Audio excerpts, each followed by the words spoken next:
আগামী সপ্তাহে দেশের ওপর দিয়ে বয়ে যেতে পারে মৃদু শৈত্যপ্রবাহ, আর এ মাসের শেষে হতে পারে মাঝারি শৈত্যপ্রবাহ।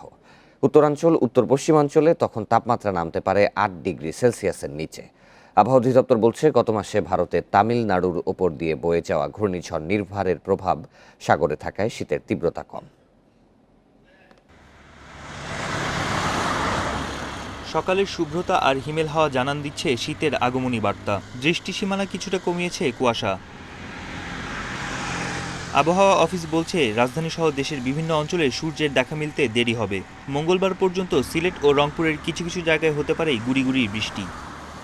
মধ্যরাত থেকে আপনার সকাল 10টা পর্যন্ত সারা দেশে হালকা থেকে মাঝারি ও একটা কুয়াশা আস্তরণ দেখা যেতে পারে। সেক্ষেত্রে হয়তো দিনের আলো কম থাকবে, অর্থাৎ দিনের বেলা সূর্য আলো কম থাকবে, কিন্তু রাতে তাপমাত্রা ওইভাবে পড়বে না, যেটা আমরা আশা করছি হয়তো আরো সময় লাগবে। নভেম্বর মাসে ভারতের তামিলনাড়ুর উপর দিয়ে বয়ে যাওয়া ঘূর্ণিঝড় নির্ভারের প্রভাব রয়েছে সাগরে। এর প্রভাবে ঠান্ডার অনুভূতি কম। তবে আগামী সপ্তাহে দেশের উপর দিয়ে বয়ে যেতে পারে মৃদু শৈত্যপ্রবাহ, আর এ মাসের শেষে হতে পারে মাঝারি শৈত্যপ্রবাহ। তাপমাত্রা নামতে পারে 8 ডিগ্রি সেলসিয়াসে।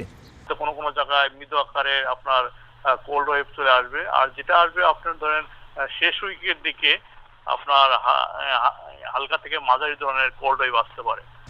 আগামী কয়েকদিন উত্তরাঞ্চল সহ দেশের বেশ কিছু জায়গায় কমতে পারে তাপমাত্রা। বন ইবনে কামাল, ইন্ডিপেন্ডেন্ট নিউজ, ঢাকা।